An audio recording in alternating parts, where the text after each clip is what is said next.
welcome back to Franklin Covey's twice weekly podcast on Leadership with Scott Miller, where I'm honored to serve as your host each week on Tuesdays and Fridays, where we release now for 6 years, nearly 400 episodes taped, video and audio formats where we shine Franklin Covey's uber bright spotlight after 40 years of becoming the world's most trusted leadership company onto thought leaders that we think can make you better, more effective, more trustworthy, more vulnerable, a better leader, a better parent, a better friend, a spouse, a better human being.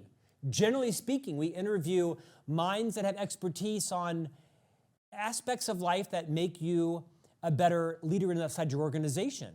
But oftentimes we complement perhaps these researchers or CEOs or business titans with people that bring insights and joy and frivolity to life.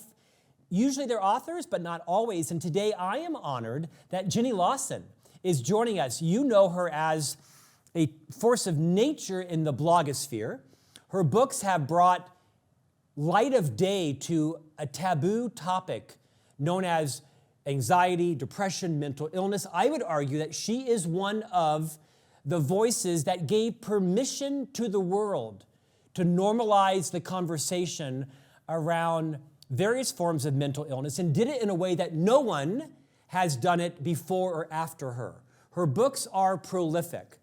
They are known as Broken in the Best Possible Way.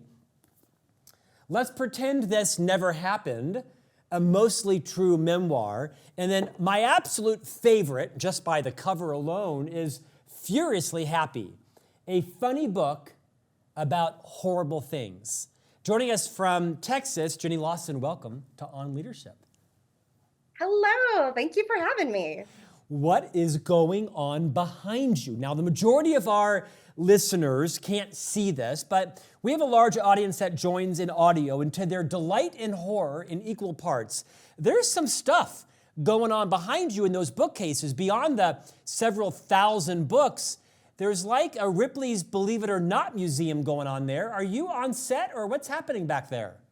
Yeah, so I have a lot of books because I am the proprietress of a bookstore, and so that's just part of the job. But I also I'm basically just surrounded by haunted dolls, a lot of taxidermy, which I have typically either found at estate sales or that my father has given me because he's a taxidermist, and I will dress them up in little outfits because that's entertaining to me. And yeah, a lot of heads, mannequin heads, not just decapitated heads. There's a lot going on. Well, it's oddly, refreshingly macabre. Jenny, I'm delighted you're here. I mean, you're a big deal. I mean, you're a celebrity. You are this force of nature in terms of your prolific blogging, your writing. It's an honor to have you on. I meant that a very sincere and tender moment. In a moment, we'll talk about the topics you write about, but I do believe it is not an exaggeration, because I said it, that you have been, if not the leading, one of the few first voices of gravity that have helped to normalize, to lighten the conversation around very dark and heavy, traumatic topics for people and those who love them and work with them and lead them. Would you rewind a couple of decades and talk about who you are, how you came to be this well-known author, and maybe reintroduce yourself to our audience? Sure. So I am from Texas, and I have dealt with mental illness my entire life, depression, anxiety, ADHD. It was something that I'm just born with. It's just a chemical issue that I will probably deal with my whole life. I have treatment-resistant depression, which basically means it never goes away. It's my full-time boyfriend. I started writing when I was really young because when I had really bad anxiety, the only way that I felt like I could communicate was through writing, because I was too afraid to talk and I was unmedicated. And at the time, back in the 70s and 80s, nobody knew that anxiety was a thing. They just said, that girl's got problems.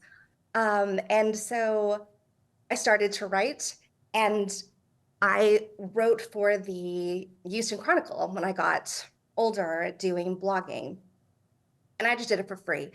As I would write, I thought, I don't need people to know who I really am, because if they knew who I really was, if they knew that I'm really funny, and then I fall into a depression and I can't get off the couch for a week. And I thought, no one is ever going to listen to me if they know this. And so I hid it. And what I would do is I would write all of these really funny columns. And whenever a depression would hit, I would post them. And what I realized is having all of these people in the comments of the paper saying, "You're so funny," it felt like I was telling a lie. And it became more and more uncomfortable. So I finally just came out and said, I deal with depression and I deal with anxiety. And this was 15 years ago. It was not something that was really spoken about, definitely as much at the time. There was still a lot of stigma. And what I found was that so many people responded with "Me too," and I've never said it before. And I also feel like sometimes the world would be better off without me. And I had all of these people responding, and what was really lovely is, first of all, it gave me permission to be who I am. It gave other people sometimes permission to share. But one of the things that I think was that strikes me the most is there were so many people who reached out to me in the years since who have said, I was actively in the process of planning my suicide and decided to get help, not because of what I wrote, but because they saw thousands of comments of people saying, "Me too. I also feel like worthless. I also feel like a fraud sometimes. I also can't get up off of the couch." And they thought, how could those people really feel that their life is not worth living? And they thought, well, if it's true for them that their life is worthwhile and they are worth saving, maybe it's true for me too. And what I think is really wonderful is there are all of these people who saved the lives of people who are alive today because some anonymous stranger on a comment said, "Me too." Um, I don't know. I think it just says a lot to the fact that if we give ourselves the ability to open up and to share, that we create ripples that we don't even know. Jenny, several weeks ago, I had an enormous honor. I interviewed David Brooks, the renowned opinion editor and columnist. He wrote a consequential book a few months ago. I think it was called How to Know a Person. And he shared a story that I'm going to repeat right now, and I want you to tease out insights from this, from your own journey. He shared a story where he's Jewish, and one of his friends is a rabbi. And the rabbi would share that with occasion, one of the congregants would come to the building, and she had a brain injury of some sort. And the brain injury resulted in sometimes she fell to the ground. And she knew this, and some people had experienced it, and it usually was not of major consequence, but whenever she fell to the ground in the front of the synagogue, everyone would rush towards her and immediately try to stand her up. And they stood her up because that's what made them comfortable. When what her insight was is, I don't need you to stand me up. I need you to lay down with me. I need you to move out of what makes you comfortable and do what makes me comfortable. I'll get up when I am ready. And it was such a profound insight from David that I think most of us, when we have family or friends or colleagues, neighbors that suffer from similar health issues like you do, and millions of us do, we don't know what to do. We try to fix them, we try to cheer them, we try to talk them out of it. So I just wonder, not being a mental health therapist, you told me you are a blogger, you are an author, you are an entrepreneur, you're a proprietress. I heard that word for the first time today. But you obviously have an enormous wealth of knowledge around this by experience. Share what you'd like the rest of the world to know that doesn't knowingly deal with these same issues, how they can be better friends, partners, parents, leaders to people like you that have to quote you, untreatable depression and other perhaps various forms of crippling anxiety or suicidal tendencies. Take that as long and wherever you'd like to go with it. So I think it's a lot of it is about meeting people where they are. For me personally, there are things that I feel really comfortable with that maybe somebody else wouldn't. So I would say, first of all, if you're listening to this because you want to help somebody in your life who deals with mental illness, bless you, because you are the ones who save us. Secondly, if you're listening to this and going, I don't know anybody who has mental illness, I'm pretty sure you do, and there's probably somebody that you love. So being able to learn this can be incredibly helpful. Um, I think so much of it goes to talking to the person directly and saying, what is it you need from me? Because what is helpful for one person is not helpful for the other. Um, it's interesting because one of the things that is my sort of go-to is if I'm having an anxiety attack and I'm in a place that is very crowded, I can't leave that place. I sort of get stuck. And it can be worse to try to leave. And so instead, I want to just disappear. And so what I do is I just slip under the table. And I tell people in advance, you may find me hiding under the table, and it is not unusual for me to hide under the table, even during readings or signings. I may have 300 people in line in a signing, and if I say I need a second and I duck underneath the table, everybody in that audience is going to say not only no worries, but also, okay, that gives me permission. If I also need to duck under a table, that's okay.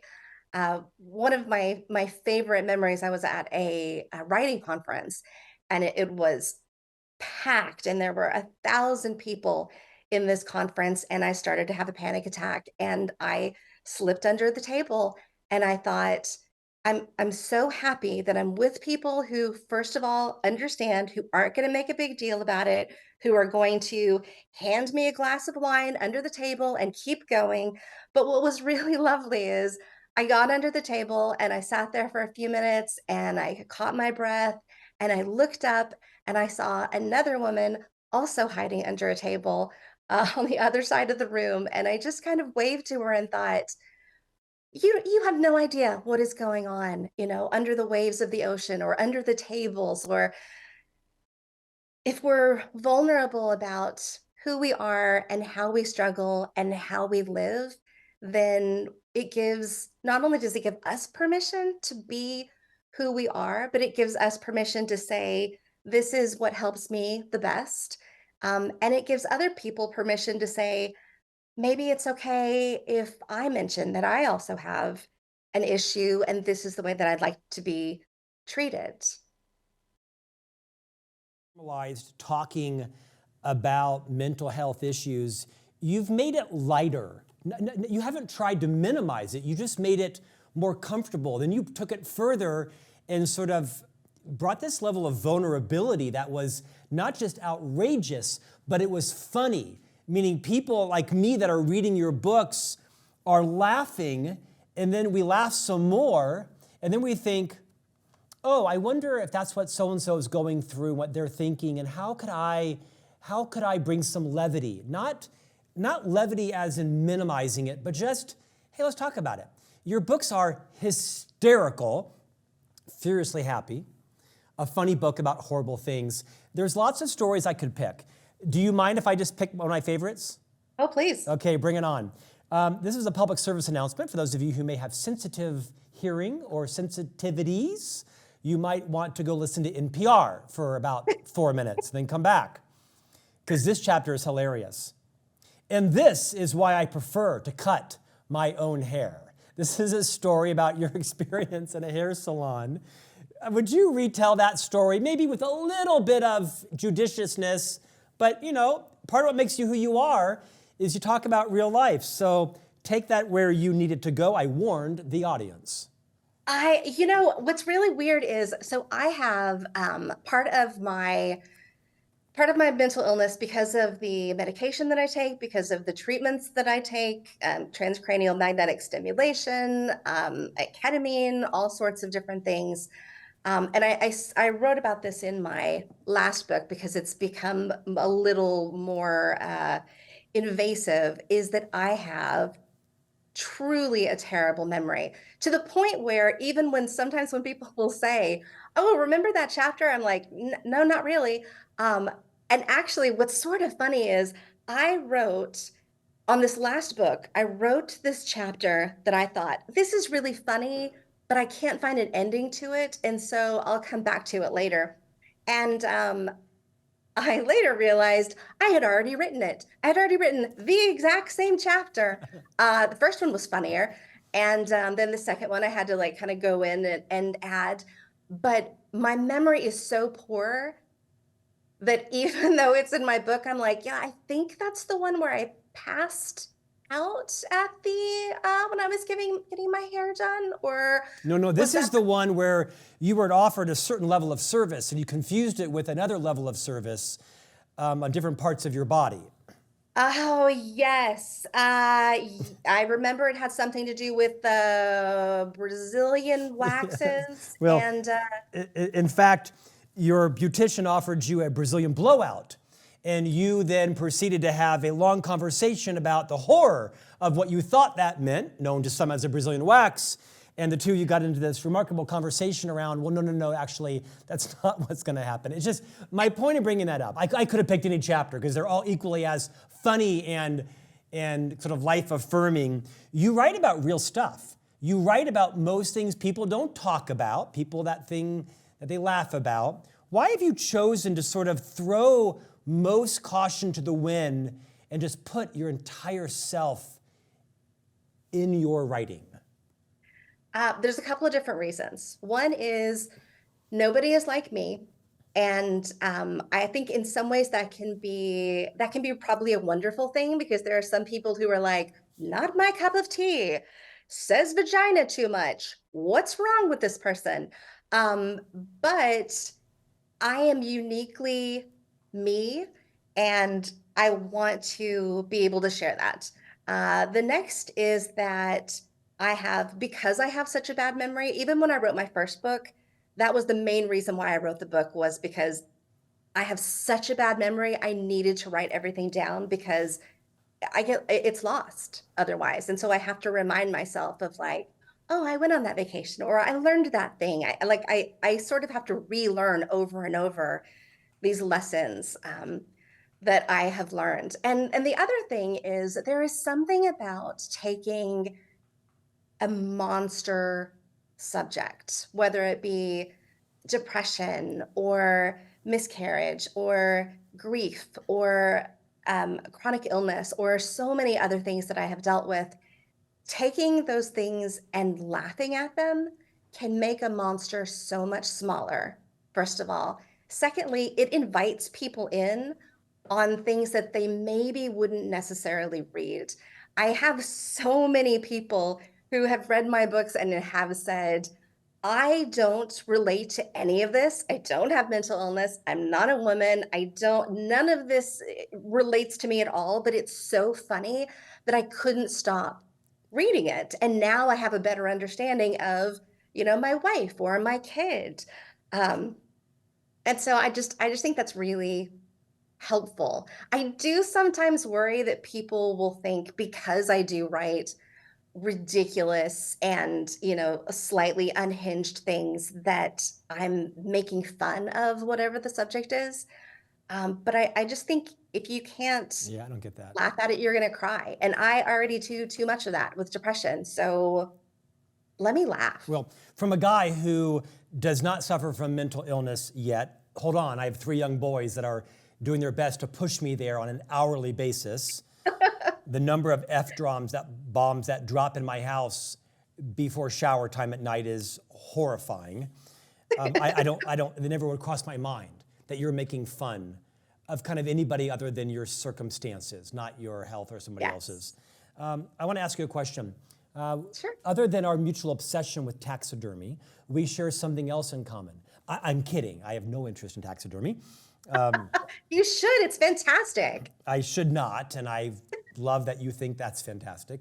Notice, Ethical taxidermy. Ethical taxidermy. Nothing no, dies. Well, yes, it does die, well, it but you does find it die. on the It does road. die. Yeah. Notice that Jenny called some of the ideas slightly unhinged. We'll let her have. Well, I'll let her have that. My point is, as an author myself, which we share in common, I tend to write books for myself. I kind of defy conventional wisdom. I don't write books for a particular audience. I don't try to write books that I think a vast group of people will love. I write books that I think I would like. I think we're best positioned to help our former selves. Roy Vaden said that, and I think that's very wise. And so I think you also seem to write books for yourself, and then people like you magnetize to them. Before you comment on that, I want to ask another question as well. So the first is kind of, what's your writing process and who do you write for? The second is, you didn't just all of a sudden sit down and write some books and they sold vast numbers of copies. You share something in common with some of the greatest authors of our time is you put in the reps. You worked, you wrote, you built a following. And I think that's important for anybody here who is launching a product, who's wanting to write a book, who's trying to build a social following. You put in the hours, girl. And there was a Jenny Lawson before anybody ever heard of Jenny Lawson. I'd love to have you talk about that to remind people there's no such thing as overnight success. Would you talk about how you write and who you write to? And would you maybe check your humility and talk about all you put into building this following? So I blogged for years and years, and before that, I journaled. I've always written, and I've always struggled with the idea of, is anybody going to think that this is interesting except for me? And so what I found is, if I wrote for myself, it I was guaranteed at the end of the day to have something that I made for myself that I was going to enjoy, that I was going to be able to take back and say. Um, Here's where I was at a certain point. Here's what I thought was funny. Here's what was interesting to me. And because of that, I always felt rewarded. And because I wrote things that were specifically just for me, I was able to go out and do things that were very different, rather than writing for an audience. But because I was also blogging at the time, I could look and see, oh, okay, well, this really hit and this didn't. And it was interesting because very often I would write something and I would work so hard to just polish it perfectly, and it would get some good numbers. And then there were other times when I would write things and they were just sort of throwaways, and they would crash the internet. There was one in particular that I wrote about Beyonce the giant metal chicken, which a lot of people know me for, and you just have to go and look up the story. It's in one of my books, but it's also on the blog. And it was just this ridiculous story about this giant 6-foot metal chicken that I bought because my husband wouldn't let me buy any towels. And I thought, well, this isn't towels. And so I brought that home, and he was really mad. But I thought it was really funny, and I named her Beyonce, and I just really loved it. And so I thought, I'll write about it, but I'll wait until he's not paying attention to the blog. So I waited until we were in Hawaii and he was doing a work conference thing, and I was helping him, and I posted it, and it went crazy viral, and it crashed my website. And guess who my IT person is? My husband. So I had to like reach out and say, "Hi, hon, can you fix this?" And then he realized what was going on, and yeah, it was ridiculous. But um, by always writing for myself, I was able to find my own voice and find an audience. And my first book was a number one New York. All my books, I'm very lucky. All my books are New York Times bestsellers. But my first one, I think, was number one immediately. And I always feel like that gives people a false idea, because it gives this idea of like an overnight success, but it took me 12 years to write that book. I mean, literally. I worked on that book for years and years. And the other books that I have written since then, my first one came out over a decade ago, I really struggled with. And I have friends who, like, the plane goes up in the air and then they land and they're like, here's another book. And they're so prolific. And I struggle for years on every book, including I had one year where I was struggling so much with writing my last book that I got to the point where I had complete writer's block. And so instead, I just started drawing. And I shared some of my drawings, and a lot of my drawings, I struggle with self-harm. And one of the things that I do to avoid self-harm is to give my fingers something to do. So I'll do, profane embroidery, or I'll draw and, write notes to myself in the drawing. And turns out people loved these drawings so much that when I ended up just saying, you know what, I think I'm going to do a coloring book, because I can't write this other book. I'm so blocked right now. And it became a New York Times bestseller. I didn't even know coloring books could be New York Times bestsellers, but it is, and it's still in print. Um, so I think one of the things that I've learned is sometimes the path that you go down doesn't look right to other people, but it's the path that you're supposed to be going down. Well, that was profound. I want you to repeat that phrase. The path that you are going down it's not necessarily the one that you think that you're going down, but it's the one you need to be going down. You find your journey and you find yourself and meet yourself on the way. And your point also is it may not be the path other people think you should be going down necessarily. Oh, 100%. Not only because in my life, I've had friends and family who have said, "What are you doing? This is not a real job." Um, Even, my books, I'm so lucky that my books are really popular. They're all New York Times bestsellers. But because there's so much time that is spread in between each of these publishing, I make like what a normal person makes as if I was still working in HR, that's probably about what I make. And so I think sometimes it can be difficult for people when they go, "Oh my gosh, you've written 4 New York Times bestsellers. You must be, so successful and happy and wealthy." And I'm very lucky. I absolutely am. But if you're writing a book because you want to make money, I mean, I'm sure that exists somewhere. It didn't exist for me. It allowed me to quit my other jobs so that I could do it full time, and I'm so lucky and privileged for that.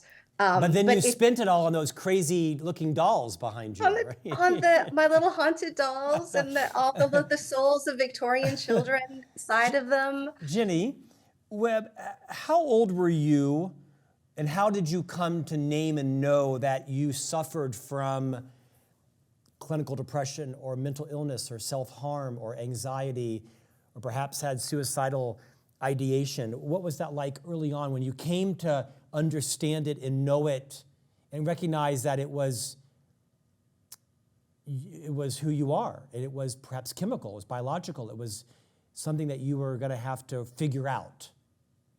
When I was a kid, I knew that there was something wrong, simply because, and I think a lot of people, particularly 70s and 80s, and even still today, you have the kid who like has a nervous stomach. And so that's what my parents would call it. And they were just like, yeah, she's got a nervous stomach. And I was like, yeah, but also like I like to hide it in my toy chest for hours at a time, like literally like a little coffin for orphans. And I don't, often get to go to my own birthday because I'm throwing up out of nerves of just like going to my grandmother's house. And so I knew that there was something wrong, but I didn't really have a name for it until it wasn't until I was in my 20s, and even into my 30s before I really had some real diagnoses that made me say, "Oh, this is real." And I knew it was real, but there's something about being able to put a label on it to say, this is why sometimes I can't stop thinking about suicide, which is it's such a strange thing, especially because I have a great life. I have an amazing life. But I do deal with suicidal ideation, which is just where you think about it a lot and you can become obsessed with it. And once I understood that, I was able to to get the therapy and get the medication and figure out, oh, okay, this is how I handle this, and here are the triggers, and here are the tools. And what's really amazing is how often I will speak with somebody who will come up to me and say, you really helped me, and here's something that I do. And I'm like, that is fantastic. Oh my gosh, I'm going to add that to my toolbox. Because we're all just out there looking for these hacks and these lessons that maybe we don't have to struggle so much to learn because someone else can gift them to us. Jenny, one of the many roles you play in life is you are a parent to an adult child now. Mhm. And I know, again, you're not a clinician, you're not a psychiatrist or a psychologist or a mental health therapist. However, you are an expert on mental health by lived experience. What would you say to the parents out there who aren't sure if their child maybe is suffering from, what did you call it, an unsettled stomach? What did you call it? What A was, nervous stomach. a nervous stomach. I mean Yeah. that a little bit of levity. What would you Uh-huh. say to parents that aren't sure, they don't know whether they need to take someone to see a professional, whether it's perhaps something that they could grow out of, whether it's perhaps hereditary? Any advice you would give from your own experience as a child, as a parent, as a parent of an adult child? Take that where you'd like to go. So my kid, Haley, I don't talk so much about their journey because I feel like it's theirs to Yeah, tell. yeah. Um, but I can say that I have learned a lot with them, and some of the most important things that I have learned is, first of all, when you talk to your kid, it's very easy to say, "How are you today? How was school? How was?" And that's great because there are these open-ended questions. But one of the best things that I ever learned was being able to say, "Where are you today on a scale of 1 to 5?" Um, one being, I need help immediately. Five being, I'm pretty sure I could fly. And being able to say to them every day, "Hey, where are you today?" 1 to 5. And first of all, letting them know that 3 is a totally great answer. You don't have to be a 5. In fact, you shouldn't be a 5. 5 would concern me. 5 is, we got some mania stuff going on. But also, it lets them look inwardly and say, well, where am I really? You don't automatically respond with, I'm fine. Don't worry about me. I'm fine. So that 1 to 5 is helpful. It's also helpful because you can look at, you can sort of track it and be like, oh, okay, well, it seems like, they're better on these days. Or so you can kind of see, like, are there certain triggers? Are there issues?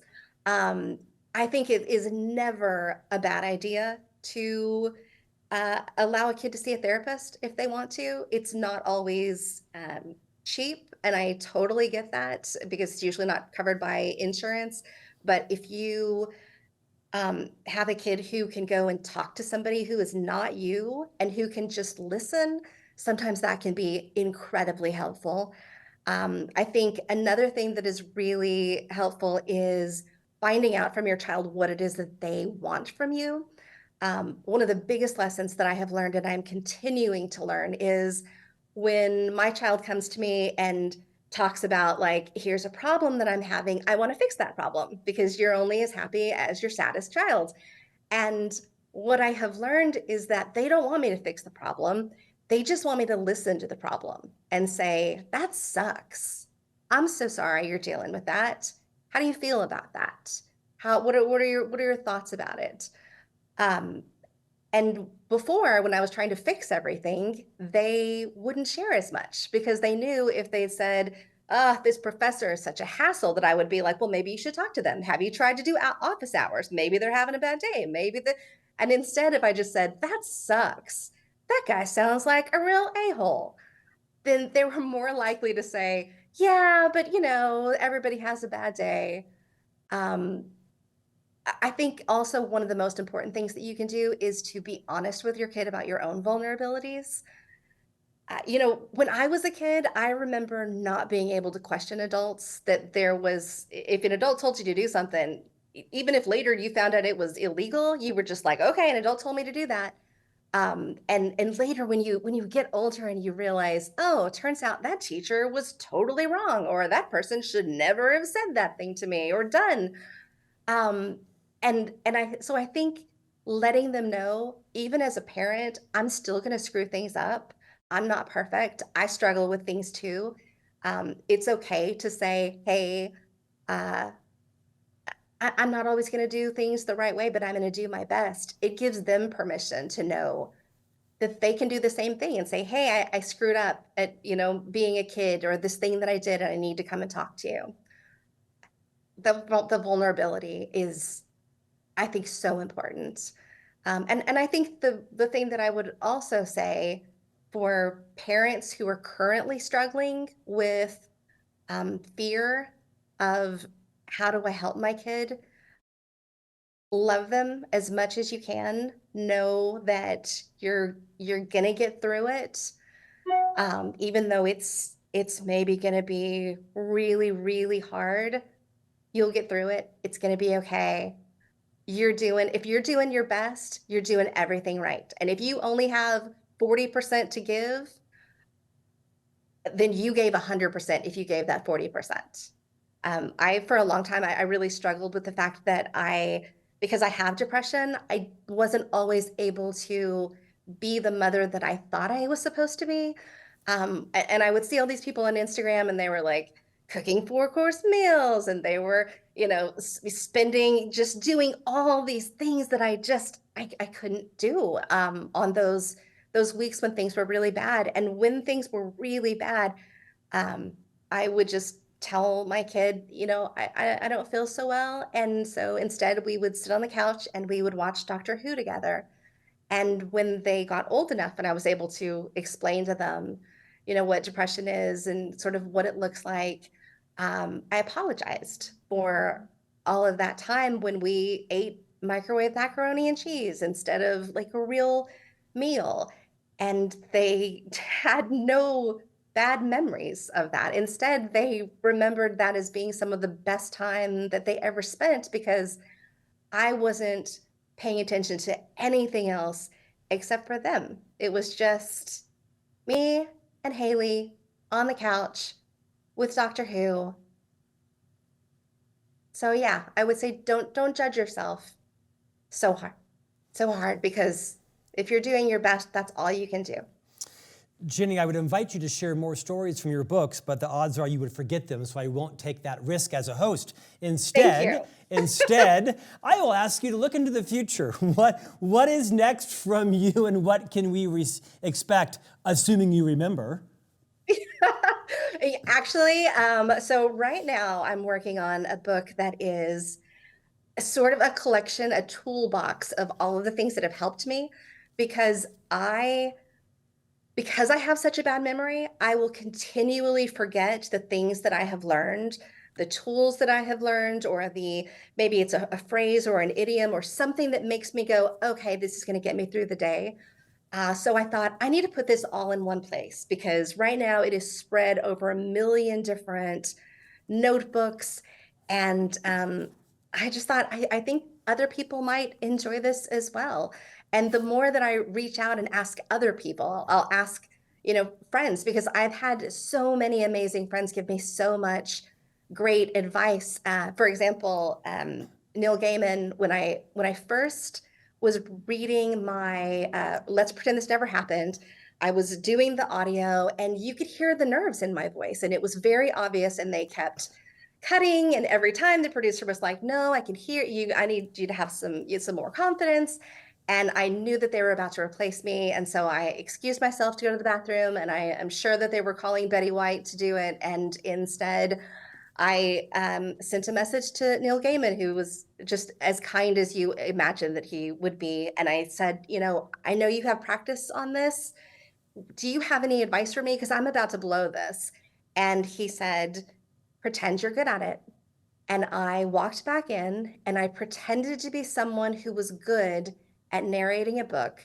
And I got through an entire paragraph without being interrupted. And the producer said, I don't know what you just did, but keep on doing it. And I said, I just did a lot of cocaine. And then I was like, no, I just got some really good advice. But to this day, I mean, that was over a decade ago. And it's written on me right now. Oh. I wrote it today, because even before this started, I thought, I'm not going to be able to get through this. Like Well, because you knew how substantial this podcast was and the stature of the host. You were inspired. It's So scary. for those who didn't catch that on audio, you held up your arm. And I was concerned because you talked about cocaine, so I thought you were going to show me like track marks. I've not used cocaine, so I'm sure there's more than one way. I was horrified you were going to show me like your injection lines or something. But instead you showed me what? Remind all of the listeners what you're showing on the screen. I showed you my handwritten words on my arm saying, pretend you're good at it. And that's what I look at every time. And I do that before I do Zooms, before I do a keynote. If I'm a speaker, if I'm having to go out and pretend that I'm a normal person, I will write that on my arm. And it's so well known at this point where now at the end of, if I do signings, I'll have people who will come up in line and they will look for it. And I have had people who will get a Sharpie and will scratch out the pretend and just leave, you're good at it. And maybe one day I will believe that without having to write it down. But until then, this helps. Well, this is the story of all of my roles in life. Spouse, husband, parent, author, podcast host, leader, human being. Jenny Lawson, you are one of America's most beloved human writers. I think you are the modern day Irma Bombeck. Your books have swept the nation by storm. They have been endorsed by Lori Gottlieb, who we've interviewed in this program, Levy Aya Jones on this program, Brene Brown coming up soon. I mean, Jesus has endorsed your books. I mean, his endorsement was a little bit colorful. We'll leave your readers to read the endorsement from Jesus. What an honor. What a delight. Thank you for balancing both the gravity of a topic of which you have firsthand experience and tried to bring light and normalcy and joy and help to. At the same time, filling our lives with great hilarity, with your genius talent, because you do not need to pretend, my friend. You are the real deal, as evidenced by how many books have been purchased by people who you have probably given them one more day or one more chance or found their journey in yours, and you've spoken truth to their struggle. I'm so delighted you came today. Thank you, Jenny Lawson. Thank you so much. This is great. And we'll see you back here next week. I mean, top this one. We had Jenny Lawson on, right? I mean, this is phenomenal. Come back next week. We'll see who we have for a new conversation on leadership.